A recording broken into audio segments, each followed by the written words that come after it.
Olá, pessoal! Sejam bem-vindos ao curso Materiais Cerâmicos, Estruturas, Propriedades e Diagramas de Fase. Esse curso está disponível na plataforma Mais IFMG. Meu nome é Lilian e eu serei a professora.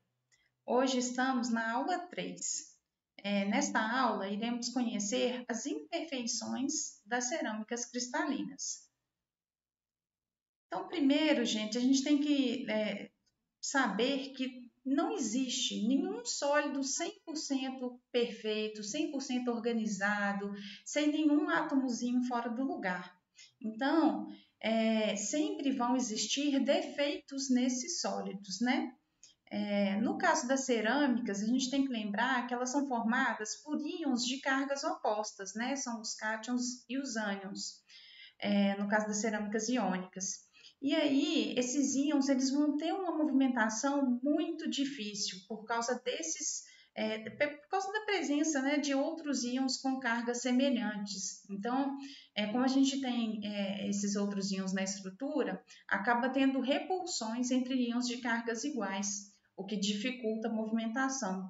Da mesma forma, nas cerâmicas covalentes, né? Neste caso, os átomos vão estar ligados por ligações covalentes e eles não vão conseguir se movimentar. Por quê? Porque essa movimentação vai requerer a quebra dessa ligação, o que não é favorável. Também a gente tem que lembrar que, né, sempre que a gente tem as cerâmicas iônicas, a gente tem que manter o princípio da eletroneutralidade, né? A cerâmica como um todo, ela tem que ser neutra, ela não pode ser carregada, né? Ter uma carga. Então, com isso, os defeitos eles não vão ocorrer de forma isolada, porque eu não posso tirar um íon da estrutura, né, um ânion, por exemplo, eu não consigo tirar um ânion da estrutura sem que isso tirar só o ânion, né, sem mexer nas quantidades de cátions. Por quê? Porque isso vai ferir o princípio de eletroneutralidade, a cerâmica vai ficar carregada. Então, analisar as imperfeições nesses materiais cerâmicos é muito mais complexo do que fazer essa mesma análise para os metais, por exemplo. Então, a gente vai ver alguns tipos de defeitos que são comuns aí nos materiais cerâmicos. Então, primeiro a gente vai ver o defeito de Schottky. Nesse tipo de defeito, a gente tem a vacância de um cátion e um ânion. Então, os dois, a gente vai ter posições vagas de cátions e ânions. E eles têm essa mudança, né, essa vacância, ela tem que ocorrer com os dois para a gente manter esse princípio de eletroneutralidade. Um outro tipo de defeito comum de acontecer é o defeito de Frenkel, quando a gente tem uma vacância de um cátion e um cátion intersticial.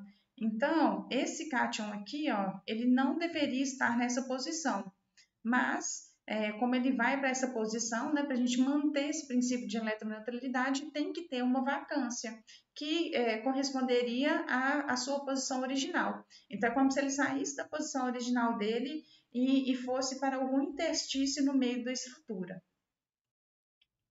A gente também pode ter impurezas nas cerâmicas, né? Essas impurezas elas podem ser intersticiais, que é quando elas se alocam numa posição que era para estar vaga, né, naquela estrutura, ou ela pode ser substitucional, que é quando ela se aloca substituindo ou um cátion ou um ânion da estrutura. Independente disso, né, sempre, o princípio de eletroneutralidade ele deve ser mantido. Então, quando essa impureza, né, que tem a carga equivalente ao dobro da carga do cátion original, ela foi inserida, a gente vai ter uma vacância de cátion. Obrigatoriamente, essa vacância vai ter que acontecer para a gente manter o princípio de eletroneutralidade. E para que uma solução sólida substitucional, né, onde a impureza substitui um íon da estrutura base, para que ela aconteça, a gente tem que observar as regras de Helmholtz. Essas regras avaliam 4 fatores diferentes. Então, o primeiro fator, o tamanho. Para que essa solução sólida seja para que a estrutura do hospedeiro ele consiga receber grande quantidade da impureza, essa impureza ela tem que ter um raio bem semelhante ao átomo do hospedeiro original. Essa diferença dos raios ela não pode ser superior a 15%, nem para mais nem para menos. Então, como exemplo aqui, ó, esses dois compostos eles conseguem fazer soluções sólidas em altas concentrações. Por quê? Porque os dois ânions, né, que estão substituindo um ao outro, eles contêm raios bem semelhantes. Também a gente tem que avaliar a carga. A carga da impureza que está substituindo o hospedeiro, ela deve ser bem semelhante ao do hospedeiro, né? De preferência igual. Então, por exemplo, né, para esse mesmo caso anterior aqui desses dois compostos, mais uma vez essa substituição ela vai ser favorecida, porque tanto os cátions quanto os ânions eles vão ter a mesma carga dos cátions e ânions do hospedeiro, né, do material base original.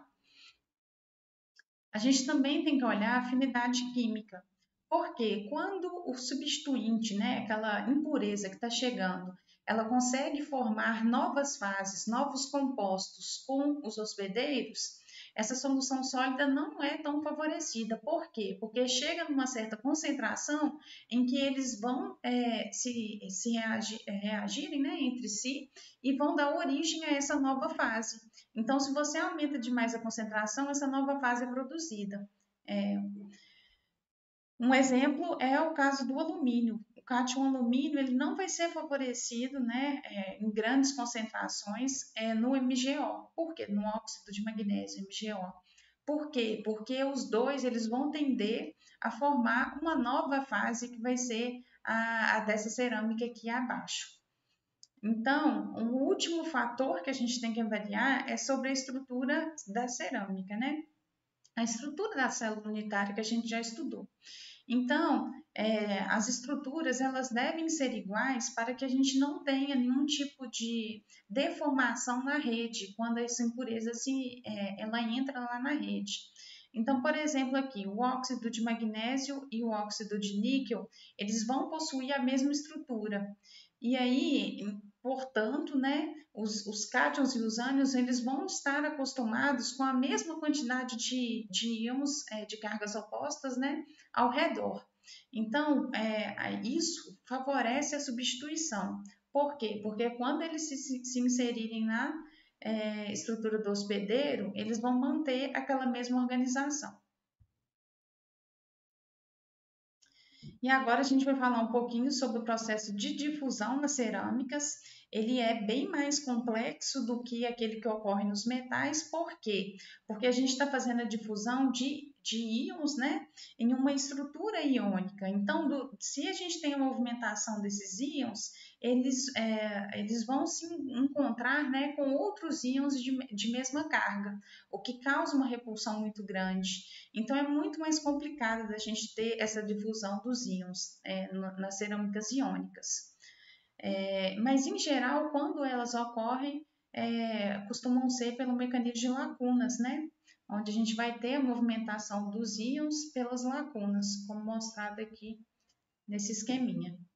Então, obrigada por assistir mais uma aula e aí conheça os outros cursos da plataforma Mais IFMG. Até a próxima!